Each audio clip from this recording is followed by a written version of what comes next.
Dan untuk mengetahui langsung seperti apa penanganan dan juga pencegahan banjir yang dilakukan oleh pemerintah Provinsi DKI Jakarta khususnya, telah bersama kami melalui sambungan telepon Wakil Gubernur DKI Jakarta Ahmad Riza Patria dan juga melalui sambungan Zoom dengan pengamat tata kota Nirwono Yoga. Selamat sore Bapak-Bapak, kita akan ke Pak Wagub terlebih dahulu. Pak Wagub, bisa mendengar suara saya di studio Bapak? Ya, selamat sore Mbak Nana, Pak Nirwono dan semuanya pemirsa. Baik Bapak, dengan Hanum di studio. Bapak, kita kalau bicara, baik, Pak Riza, hari-hari ini banjir kembali melanda wilayah ibu kota. Banyak wilayah ibu kota yang akhirnya juga terendam begitu. Langkah-langkah apa yang sudah dilakukan oleh Pemprov DKI untuk penanganan masalah ini? Kalau saya boleh tahu sekarang lokasi Bapak ada di mana, sepertinya sedang terjun langsung begitu Pak? Ya, halo. Iya. Nana. Baik, silakan Pak Riza.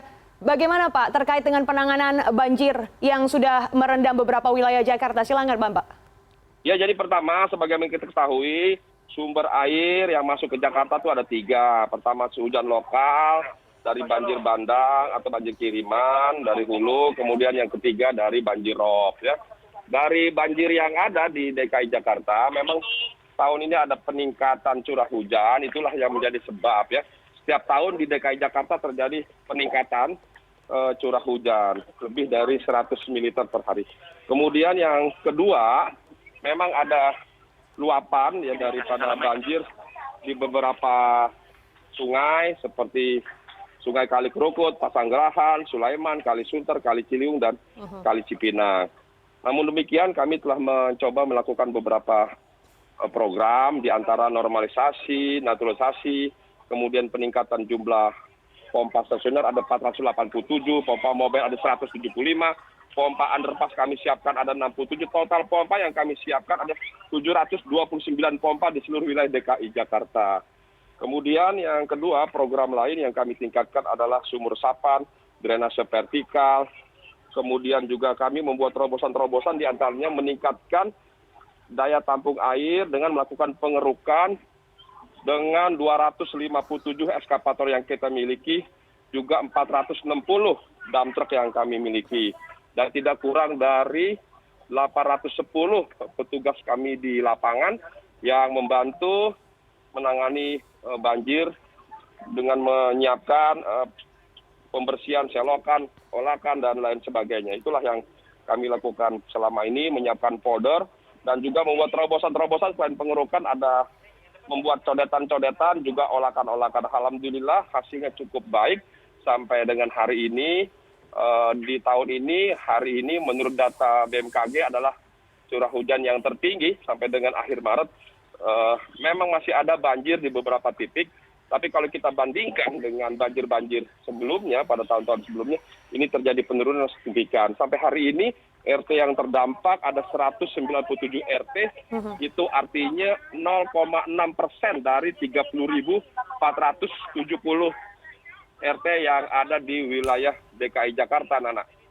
Baik, Pak Riza, kalau bicara tentang banjir, lagi-lagi mungkin permasalahan pengelolaan drainase yang juga digaungkan oleh beberapa ahli-ahli pakar-pakar tata kota ini seperti apa ya? Apakah memang belum sepenuhnya dilakukan, Pak? Karena kalau misalnya kita bicara tentang drainase dari tahun ke tahun, itu selalu menjadi masalah. Sebetulnya apa sih, Pak, yang membuat ini begitu sulit untuk benar-benar dilakukan langkah pencegahan? Karena ini salah satu faktor penentu juga terjadi banjir atau tidaknya di Jakarta.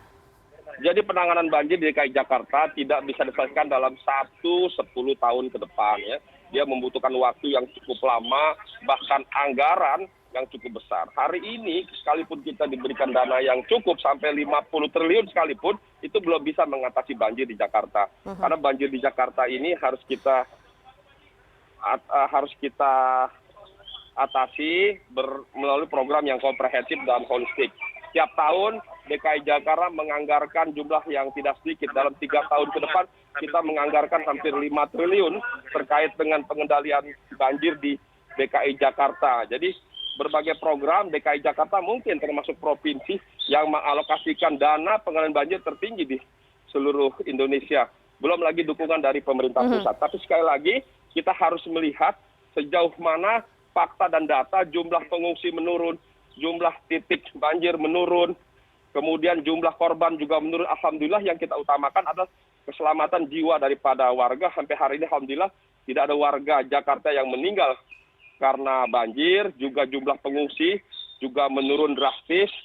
Sampai hari ini ada 26 ya titik pengungsian, jumlahnya terus menurun, dan ada 372 KK atau 1.361 KK. Baik. Jadi jadi inilah 1.361 jiwa. Inilah program-program yang kita lakukan selama ini. Jadi sekali lagi kita terus mengupayakan berbagai program pencegahan, penanganan, dan pengendalian banjir. Tapi sekali lagi memang memerlukan waktu dan kerjasama yang baik antara seluruh komunitas dan warga Jakarta khususnya. Tapi kalau kita melihat fakta dan data, alhamdulillah di Jakarta terjadi penurunan yang cukup signifikan. Mudah-mudahan secara bertahap kita dapat mengurangi genangan air, mengurangi jumlah banjir. Memang Jakarta ini dilalui oleh 13 sungai, kemudian waduk, situ, dan embung. Kita terus memperbaiki dan menyiapkan waduk, situ, embung sebagai tempat tampungan Baik, air. Pak Dan Wagub. sekali lagi, Nana, kita upayakan berbagai program, dan memang ini perlu waktu dan kerjasama. Masyarakat mohon bersabar. Alhamdulillah selama ini banjir di Jakarta selama-lamanya 1 malam, dan kemudian sudah bisa surut kembali dan masyarakat bisa kembali ke rumah masing-masing. Baik, Pak Wagub, kita akan ke Pak Nirwono terlebih dahulu. Pak Nirwono Yoga, sudah mendengar suara saya di sini, Bapak? Ya, Mbak Hanum. Baik. Silakan. Baik, Pak Nirwono, kalau menurut Pak Wagub tadi sepertinya usaha dari Pemprov ini sudah maksimal sekali. Secara data dan fakta, angka penurunan dari kakak ataupun korban dan pengungsi yang terkena banjir ini sudah menurun jauh ketimbang waktu-waktu sebelumnya. Namun saya sempat melihat beberapa waktu terakhir, mungkin sekitar 2-3 tahun terakhir, Anda kalau bicara di media terkait dengan banjir Jakarta, menurut Anda permasalahan utama yang tidak pernah rampung, yang tidak pernah dirampungkan oleh Pemprov adalah pemulihan dari Ciliwung begitu. Sebetulnya sebesar apa sih faktor ini juga menjadi masalah utama terkait dengan banjir Jakarta yang tidak pernah usai? Ya, baik Mbak Hanum. Jadi kalau kita lihat banjir hari ini, tentu yang pertama kita apresiasi apa yang disampaikan oleh Pak Wagub ya, terkait dengan upaya tindakan pencegahan dengan waktu yang singkat ya. Tetapi kalau kita evaluasi juga hari ini ada 2 permasalahan mendasar yang sebenarnya justru jauh dari harapan yang belum tuntas. Yang pertama, terus terang hari ini banjir adalah banjir kiriman, itu yang menunjukkan bahwa pembenahan sungai belum dilakukan secara besar-besaran ya.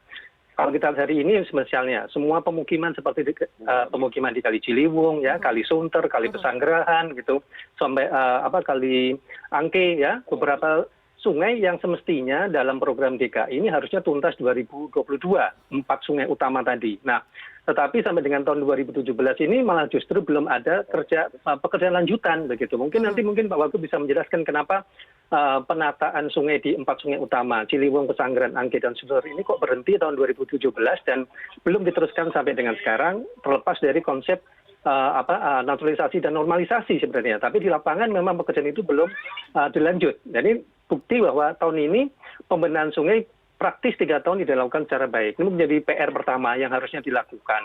Terus kemudian kedua, yang tidak kalah penting, beberapa lokasi yang saat ini juga terendam banjir jauh dari sungai, itu menunjukkan bahwa sistem drainase kota Jakarta belum berfungsi baik. Kebetulan di jalan-jalan protokol seperti Sudirman Tamrin, karena tidak terjadi hujan lebat, akhirnya tidak tergenang banjir berbanding dengan tahun lalu misalnya. Ya. Kalau tahun lalu lebih kepada banjir lokal, hujannya hujan lokal, sistem drainasenya yang kurang maksimal begitu. Nah, yang menarik sebenarnya dari pernyataan Pak Gubernur misalnya bahwa saluran drainase kita ini hanya cukup untuk menampung curah hujan maksimal 100 ya. Data ini sebenarnya sudah ada sejak tahun 2017 ya. Artinya kalau memang sudah tahu kan berarti dalam 3-4 tahun ke depan ini dilakukan pembenahan atau rehabilitasi seluruh saluran drainase. Catatan kami hanya 33% yang berfungsi optimal. Berarti kita masih punya PR 67. Kemudian kalau kita lihat umpamanya lebar dimensi saluran air kita yang tadi dikatakan Pak Gubernur hanya cukup 100, yang dengan konteks hujan sekarang mencapai 226 misalnya di Pasar Minggu hari ini, bahkan di tahun lalu sampai dengan 370, harusnya kan besar drainase kita bisa 2 bahkan 3 kali lipat dari yang ada sekarang. Artinya perlu kerja keras rehabilitasi saluran air. Nah, ini yang kami lihat di lapangan belum dilakukan sebenarnya. Jadi justru ada 2 pekerjaan besar yang belum tuntas dilakukan oleh teman-teman di Pemprov DKI sebenarnya, Mbak Anum. Mungkin PR ini yang harusnya jadi perhatian Pak Gubernur dan jajarannya. Oke, Pak Nirwono, terima kasih. Pak Gubernur, ada Pak Wagub maksud saya, ada tanggapan atas statement dari Pak Nirwono, silakan Pak. Jadi Mas, terima kasih masukan Pak Nirwono. Harus diketahui bahwa pencegahan penanganan tidak hanya melalui program normalisasi, tapi juga program lain. Program normalisasi sudah kita laksanakan, setidaknya tahun 2020 kami menganggarkan 751 miliar untuk pembebasan lahan yang akan digunakan untuk program normalisasi. Jadi itulah komitmen kami ya. Dan kami juga membebaskan tanah untuk waduk, situ, embung. Jadi itulah program-program pembebasan lahan untuk kepentingan normalisasi dan naturalisasi. Kemudian yang lain, di samping itu ada program-program lain. Kami punya 13 sungai yang harus kami kerup ya. Tidak kurang tadi 257 eskavator, 460. Kami merupakan provinsi dengan jumlah alat berat tertinggi yang kami miliki, menunjukkan komitmen kami yang luar biasa dengan petugas yang bertugas dari pagi, operator kami dari pagi hingga sore hari melakukan pengerukan. Memang membutuhkan waktu yang tidak sebentar ya melakukan pengerukan di DKI Jakarta, tidak kurang dari 5 juta meter kubik yang harus dikeruk di DKI Jakarta. Dan kami lakukan setiap hari dari pagi sore, bahkan bulan depan kita akan optimalisasi dari pagi tidak hanya sampai sore, tapi juga akan kami lakukan sampai dengan malam hari dengan 2 shift. Eskavator kami, alat berat kami dengan segala operatornya akan jadi banyak sekali program selain normalisasi, pembangunan waduk, situ, embung, kemudian folder, menambah jumlah pompa, kemudian tadi yang seperti saya sampaikan sumur resapan, drainase. Jadi Mbak Caca, program yang kita lakukan banyak sekali, tidak hanya normalisasi, dan memang membutuhkan anggaran yang sudah sedikit. Kita ketahui bersama, pembebasan lahan di Jakarta itu mahal sekali. Jadi kalau kita membebaskan 1 meter saja ada lahan yang harganya 5 juta, bahkan sampai 20 juta yang kita bisa per meter, itulah sebabnya memang program normalisasi ini membutuhkan waktu yang cukup lama dan anggaran yang besar. Tapi komitmen kami terus melaksanakan program normalisasi bersama Kementerian PUPR dan juga program kami DKI Jakarta, program naturalisasi, juga peningkatan sumur resapan, drainase dan sebagainya, termasuk membuat turap-turap. Jadi sekali lagi seperti yang saya sampaikan, penanganan banjir tidak bisa diselesaikan dalam 1, 2 atau 10 tahun ke depan. Kita membutuhkan waktu yang cukup karena memang di Jakarta datarannya sangat rendah dibandingkan beberapa provinsi lain dan harus dilaksanakan secara komprehensif, Mbak Nana. Termasuk di hulu, daerah-daerah penyangga juga harus diperbaiki karena tutupan hutannya kurang dari 30%. Itu ada program reboisasi. Memang ke depan kita sudah akan memiliki 2 waduk besar di Cimahi dan Ciawi, tapi itu baru berfungsi akhir tahun ke depan dan ternyata hanya memberikan kontribusi pengurangan banjir 11%. Jadi sekali lagi kita harus membangun waduk-waduk lainnya dan program-program akan kita tingkatkan terus. Prinsipnya DKI Jakarta berkomitmen dan konsisten terus mengendalikan dan melakukan berbagai program pencegahan banjir. Baik, Pak Nirwono silakan. Ya.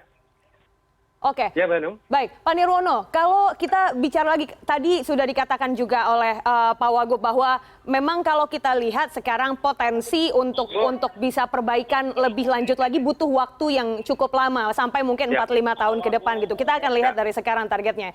Namun kalau kita bicara tentang saat ini, khususnya untuk saat ini, mungkin hulunya dulu nih, hulunya yang ada di Depok dan juga Bogor yang juga sempat dilakukan ada pembuatan retensi ya di sana kalau saya tidak salah dari pihak Pemprov DKI begitu.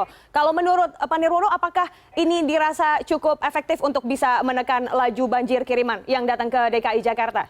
Ya, sebenarnya memang harus ada pembagian tugas yang jelas, Mbak Anum. Ya, kalau kita bicara banjir Jakarta, tentu kayak tadi umpamanya ada komitmen dari Pemprov Jawa Barat, terutama Kabupaten Bogor, umpamanya melakukan konservasi hutan lindung di Bogor, di puncak Bogor ya. Kemudian menata ulang dari pembangunan-pembangunan yang ada selama ini seperti villa-villa, kemudian tempat-tempat wisata yang ada di puncak. Nah ini kan pembagian tugasnya harus jelas. Tapi juga harus dari komitmen umpamanya, misal umpamanya di Jabodetabek itu kan ada sekitar 208 situ danau embung waduk ya, yang harus sama-sama dijaga oleh seluruh pemerintah kota kabupaten di Jabodetabek ya.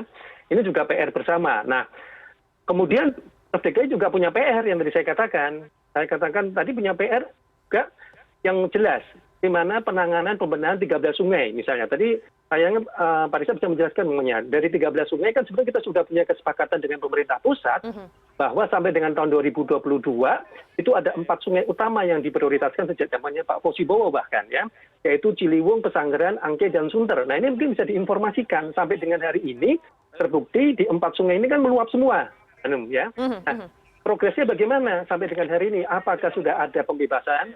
Lahan mana yang dibebaskan? Berapa persen? Dan kemudian kapan akan dilaksanakan pembangunan konstruksi di 4 sungai dulu saja, umpamanya dari 13 sungai. Jadi jelas ukurannya.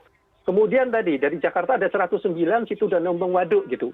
Tahun ini atau tahun kemarin umpamanya sudah ada berapa situ danau waduk yang direvitalisasi gitu. Seperti model kayak Taman Waduk Pluit umpamanya. Dikeruk, diperdalam, dan ditata ulang misalnya. Apakah 10, apakah 20? Nah ini mungkin yang perlu diinformasikan sehingga masyarakat bisa menghitung kinerja pemerintah DKI dengan jelas. Gitu kan? Jadi tidak hanya terhitung 6 jam air hujannya hilang umpamanya. Kemudian tadi saya katakan bahwa banjir hari ini selain banjir kiriman itu kan juga ada sistem drainase kita yang buruk umpamanya. Nah dari 67% sistem saluran drainase kita yang masih tidak berfungsi baik, tahun kemarin dan tahun ini berapa yang akan diperbaiki? 5%, 7%, sehingga kita punya harapan 10 tahun ke depan seluruh saluran drainase kita diperbaiki. Jadi ada ukuran-ukuran yang jelas, tidak sekedar melakukan program ya, lokasinya, kemudian berapa targetnya, sehingga masyarakat Jakarta punya harapan, oh ternyata di 10 tahun ke depan pengurangan banjir secara signifikan akan dilihat langsung oleh masyarakat. Nah ini mungkin PR-PR yang menurut saya harus dilakukan oleh Pemprov DKI. Pak Wagub, ada tanggapan Bapak? Jadi sepertinya masyarakat kita kurang melihat ini kinerja terkait dengan concern Pemprov terkait dengan 4 sungai utama yang ada di wilayah sekitar kita ini. Silakan Bapak. Jadi begini ya, jadi memang ya program-program pencegahan penanganan banjir itu banyak sekali. Tidak hanya normalisasi. Sekali lagi, 13 sungai yang dilalui Jakarta itu menjadi kewenangan pemerintah pusat dalam ini PUPR. Yang membangun program normalisasi adalah Kementerian PUPR. Jadi kalau ditanya sejauh mana program normalisasi sungai atau kali, itu kembali kami bekerja sama dengan Kementerian PUPR. Dan tugas kami DKI Jakarta terkait normalisasi adalah melakukan pembebasan lahan. Setelah lahan dibebaskan, kemudian sitpel dan lain-lain baru dibangun oleh pemerintah pusat. Dalam hal ini memang pembebasan lahan tidak seperti kita mengadakan barang dan jasa, umpamanya dump truck, eskavator, pompa. Banyak sekali tanah-tanah di Jakarta selain memang harganya mahal, tinggi, ya, tapi juga banyak tanah-tanah yang bersengketa bermasalah. Sehingga memang memerlukan waktu yang tidak sedikit. Pendekatan hukum persuasif terus dilakukan. Namun demikian secara signifikan kami menganggarkan jumlah yang tidak sedikit setiap tahun. Tahun lalu saja 751 miliar hanya untuk pembebasan lahan. Setiap tahun kita tingkatkan. Dalam 3 tahun ke depan kita programkan setidaknya 5 triliun untuk kepentingan pengendalian banjir. Kalau COVID kita anggarkan setiap tahun tidak kurang dari 5,3 triliun. Memang karena ada COVID, di Jakarta ada masalah seperti juga provinsi lain dan Indonesia. APBD kami turun, terkoreksi 53%, dan konsentrasi kita pada pandemi, sehingga banyak program, termasuk banjir, tidak bisa kita optimalkan dengan anggaran yang jumlah yang besar. Tapi kalau kita lihat jumlahnya, sampai dengan hari ini komitmen kami tetap tinggi. Setelah COVID, anggaran prioritas kami diantaranya adalah pengendalian banjir, ya. Inilah komitmen kami, dan juga menambah jumlah sumur resapan, juga drainase, dan yang tidak kalah penting, ternyata setelah kami pelajari, kita analisa, dan kita teliti, program pengerukan sungai, optimalisasi meningkatkan daya tampung air, memberikan dampak yang signifikan. Karena masih banyak lahan-lahan kita yang belum dikeruk, termasuk 13 sungai yang sudah belasan puluhan tahun selama ini belum dikeruk. Makanya di periode ini, Pak Gubernur, kita semua memprioritaskan di antara selain program yang lama, seperti normalisasi, naturalisasi, dan sebagainya, kita meningkatkan pengerukan sungai, pengerukan embung, pengerukan waduk, dan sebagainya. Dan hasilnya dirasakan hingga hari ini. Ke depan kita akan tingkatkan, seperti sampaikan Pak Nirwono, betul sekali, memperluas daya tampung aliran air melalui program normalisasi Nah, itu terus kita programkan, bukan tidak ada, itu kita programkan terus dan kita laksanakan. Komitmen kami jelas dan kami buktikan dengan anggaran yang cukup besar. Oke. Tapi sekali lagi program lain juga kita laksanakan termasuk sumur resapan dan lain sebagainya. Pak Wagub, mungkin closing statement karena kita juga berbatas waktu, Pak. Ini kita lagi di tengah pandemi juga, ini tidak menutup kemungkinan bahwa warga yang tidak menetap di rumahnya akan ke pengungsian untuk menekan laju pertambahan angka COVID-19, Pak, yang ada di pengungsian. Silakan, Bapak. Ya, bagi warga yang sedang mengungsi, patuhi protokol kesehatan 3M. Sarana prasarana sudah kami siapkan, tidak hanya tempatnya, tapi selimutnya, makanan, susu, vitamin, obat, semua bahkan petugas kami. Namun demikian, semuanya tidak ada artinya kalau kita warga tidak disiplin, tidak patuh pada protokol kesehatan. Jadi sekali lagi, ya ikut mengungsi agar tetap melaksanakan protokol kesehatan dan bersabar. Insya Allah mulai besok curah hujan akan terus menurun. Mudah-mudahan tahun ini tidak ada banjir yang luar biasa sebagaimana tahun-tahun sebelumnya. Semuanya berkat kolaborasi dan kerjasama kita semua. Baik, Pak Nirwono, silakan ada tambahan, Pak. Ya, tambahannya justru informasi terbaru kan BMKG sedang memprediksi bahwa tanggal 23, 24 ini kan akan terjadi hujan lebat lagi. Mungkin semacam warning bagi warga terutama yang tinggal di bantaran kali. Terus kemudian juga jangan lupa itu kan hari kerja ya. Jadi pasti akan berdampak lebih parah kalau tidak diantisipasi dengan baik. Dan yang perlu diawasi mungkin yang perlu perhatian khusus karena kebetulan hari ini faktornya daripada banjir kiriman dan banjir lokal ya. Ada satu banjir yang tadi sudah disinggung Pak Wagub. Nah, minggu depan ini air laut akan pasang ya. Nah, ini kalau tidak diantisipasi dengan baik dan pada tanggal 23, 24 juga persiapannya harus lebih baik, maka bisa dipastikan ada banjir kiriman, banjir lokal dan banjir rob. Nah, ini yang perlu menjadi perhatian seluruh pihak. Kita harus lebih waspada lagi ya.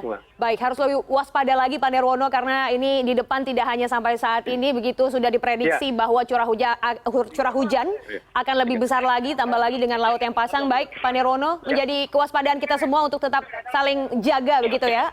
Keluarga semua yang ada di lingkungan kita. Dan Pak Wagub, kami tunggu langkah lanjutan dari Pemprov DKI untuk bisa mengurangi bahkan harus menghilangkan ini banjir Jakarta yang tentunya sudah menyusahkan kita semua, Pak. Terima kasih banyak Pak Wagub dan juga Pak Nirwono sudah bergabung bersama kami di CNN Newsroom. Terima kasih Pak Wagub. Sama para pemirsa.